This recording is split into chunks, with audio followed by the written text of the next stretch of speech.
Hello, I'm Steve. Some of you may know my asset store work. You might know my voice. I started Turn the Game On in 2013, and I had a few people subscribe to my channel, and I guess I inspired some people. I was 30 when I started, and I was working on my bachelor's degree. I'm reading a script, so this is just me trying to say what I want to say. So I'll be looking off to the right a little bit.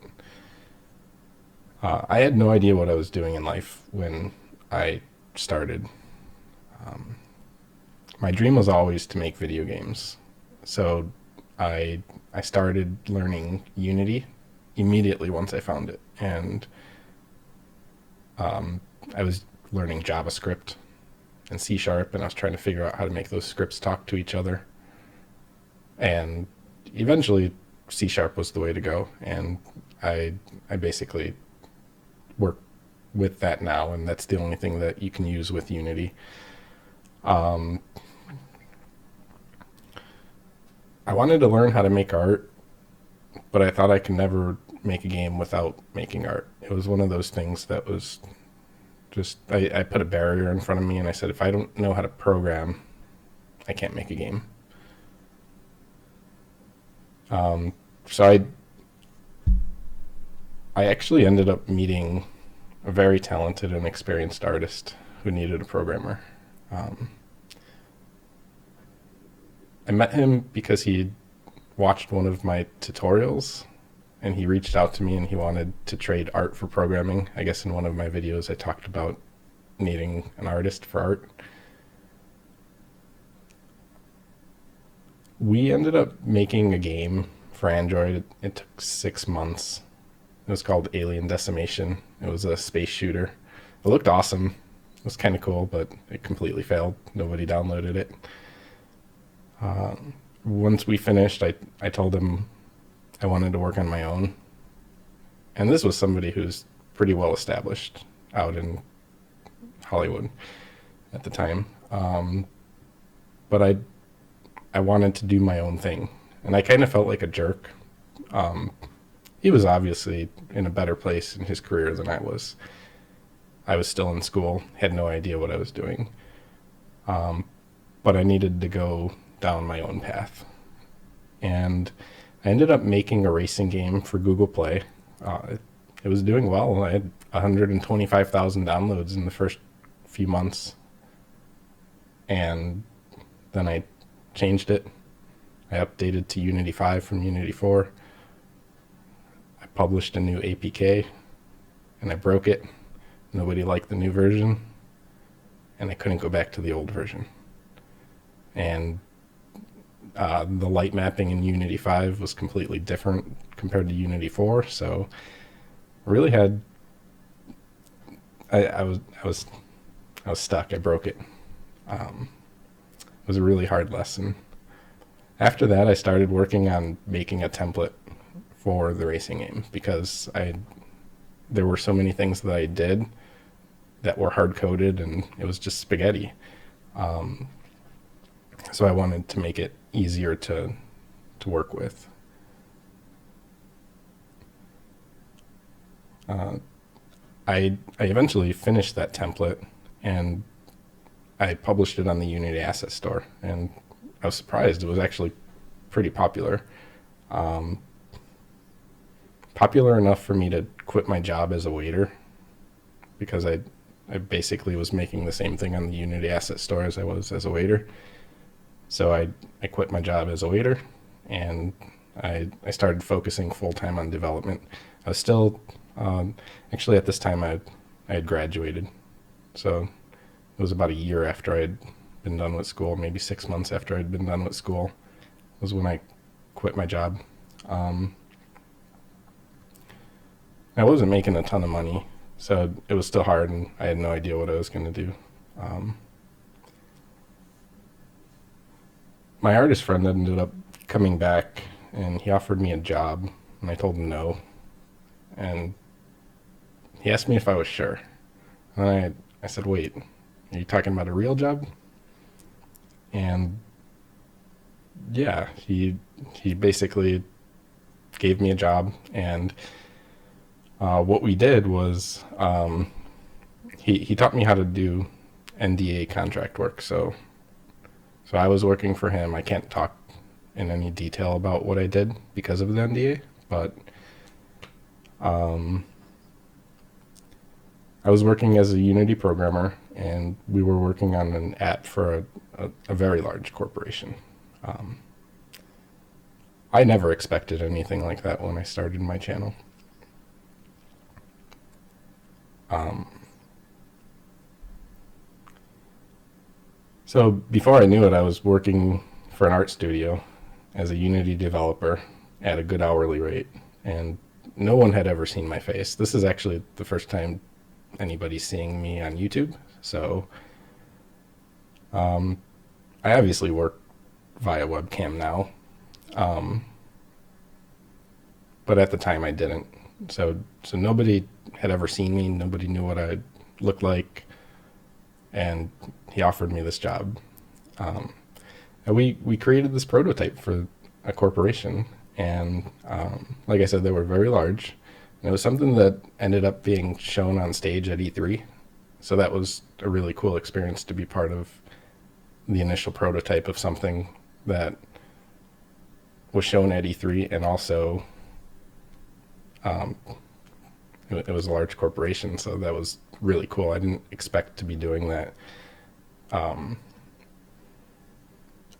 when I went to school, I told them I wanted to learn how to code, and they basically pushed me into networking, which I learned a ton.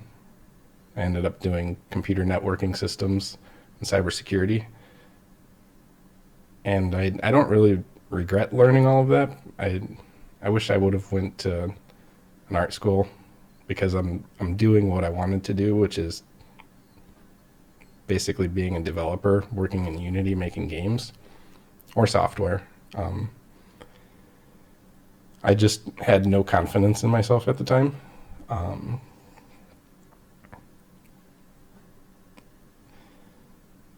Eventually, what ended up happening was, after the initial prototype, um, I had to leave my friend's company and work for another company that was just part of the contract. So I was working for a programming company. Well, it was actually a game company, but they were the programmers for this project. Um,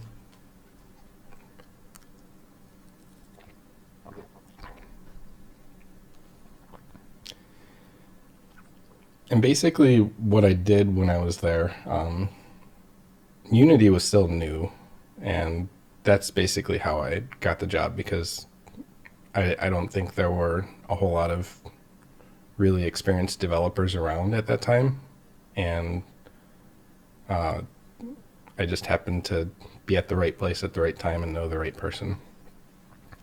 So I worked with the software company for a while, and I ended up uh, doing mostly UI logic for a crazy complex menu system. And I won't really describe it because it might actually give away what company or what the app was. Um, I also was often assigned a lot of bugs, mostly because other developers were just not as familiar with Unity. Those were all of the on-site programmers at the game company. Um, I don't think they had their game developers working on that project. I think they had programmers. They were basically doing all of the backend connections, doing the API calls, and bringing that data into Unity, and then I would build the systems that read that data and made those systems work. Um, and it was actually a system that worked across a bunch of different domains, so it was really interesting experience, because I built something that was intended to be used by a lot of different people, for different purposes. So so basically the menu would go into all different types of apps. Um, they would repurpose it. And let's see, where am I at? After about a year for working for that company, I ended up jumping ship and going back to work with my friend's studio. I was their lead programmer. When I came, they had another lead programmer, but he left right after I came. I think he was really stressed. And basically, I was the only programmer at that point. They had about 10 artists or 12 artists at that time. And I was basically responsible for Perforce management and making sure their workspaces were all set up properly. I did a lot of R&D for them too. We eventually hired a junior developer, and that was an interesting experience. He was on site and I was remote, so basically anything I asked him to do, he did, and that was a really cool feeling. He was a really smart guy too, so it was fun to work with him.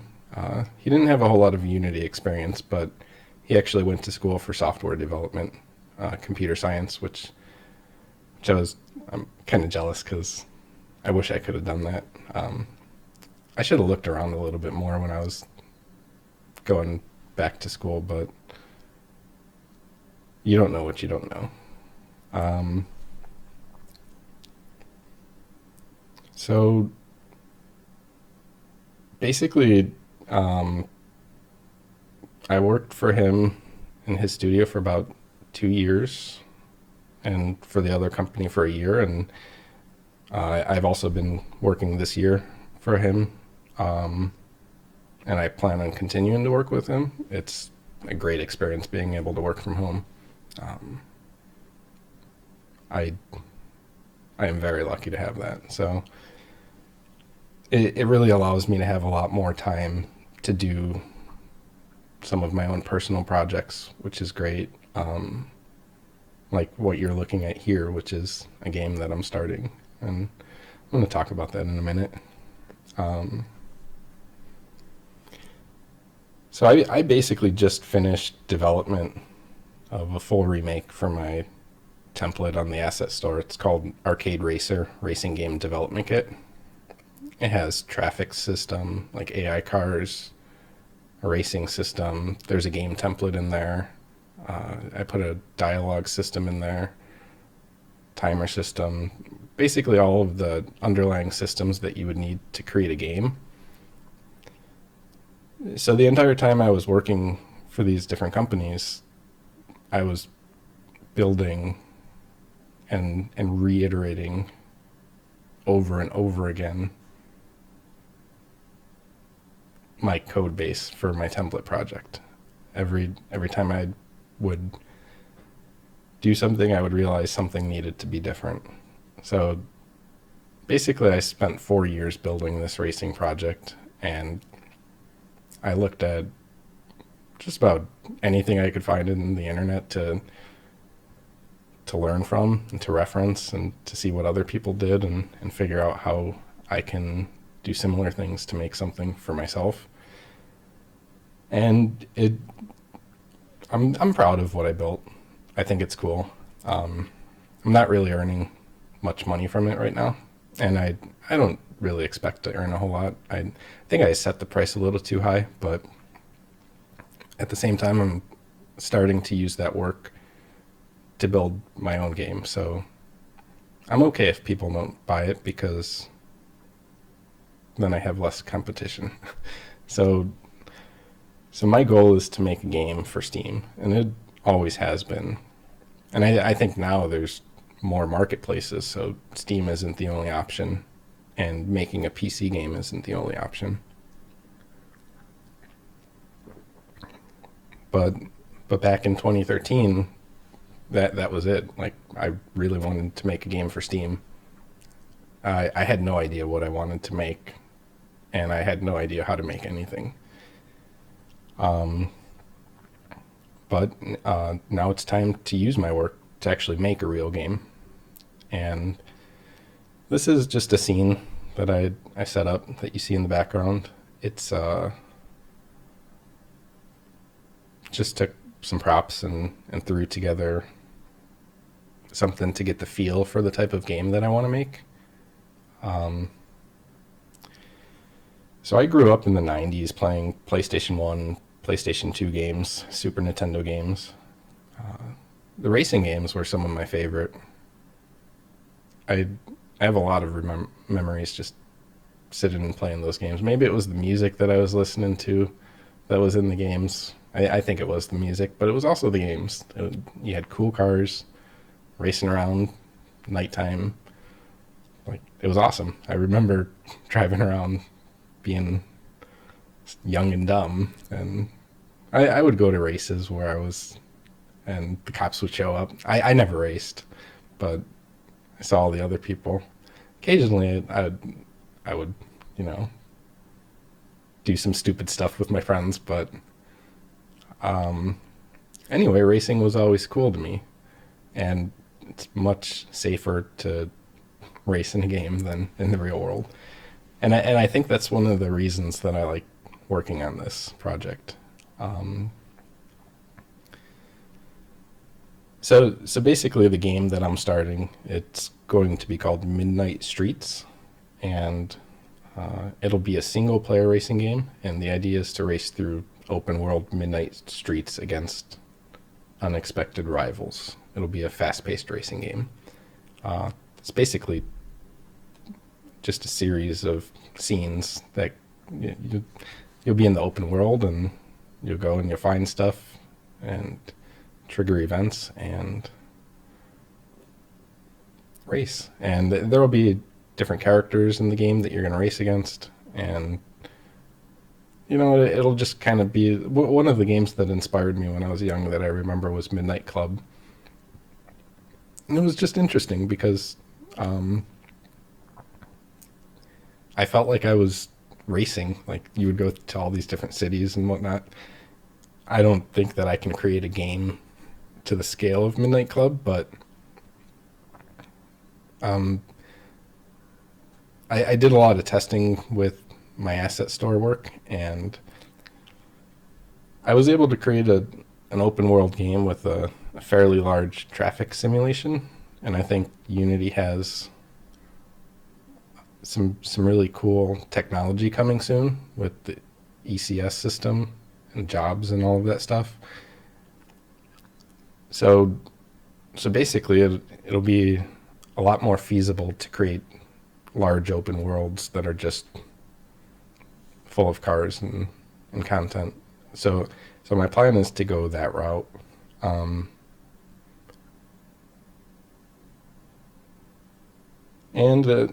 So that's basically it. So this is my introduction to my development process. I will be making more developer logs.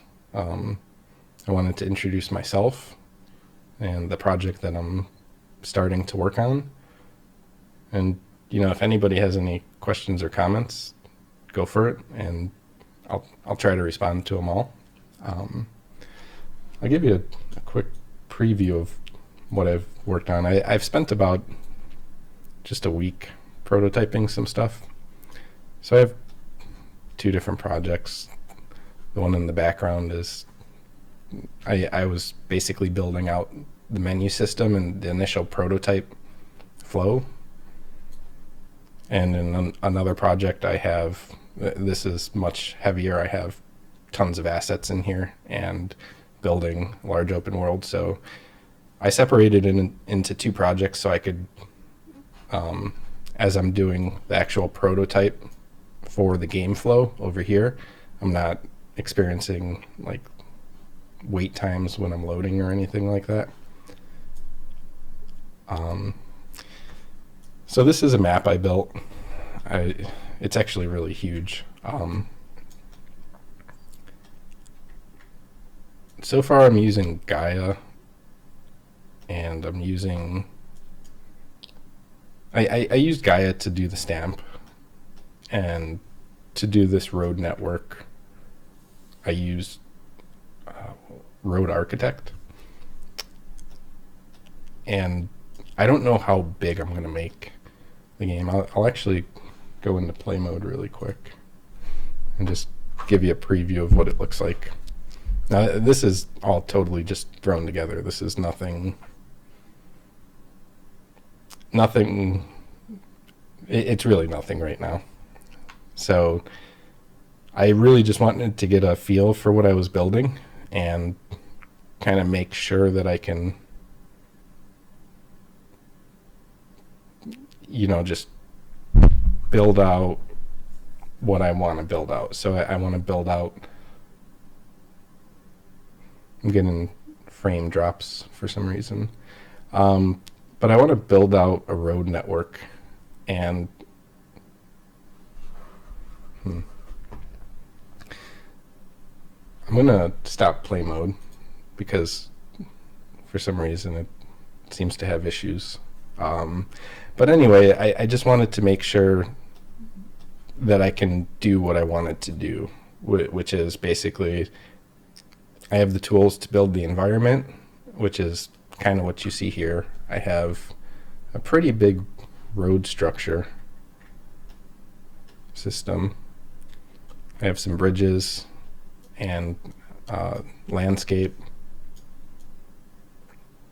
And this would be the open world. Now, I don't know how big I'm going to make it. I think it took me about a week to do the road and landscape work that you see here. I don't know how long I'm going to spend on the game. I'm still trying to figure some of that out, but the idea was the initial idea was to fill up this whole map. But I think I might just do twice the size of what I have here. So it would basically just be maybe 25% of this landscape would be what I use.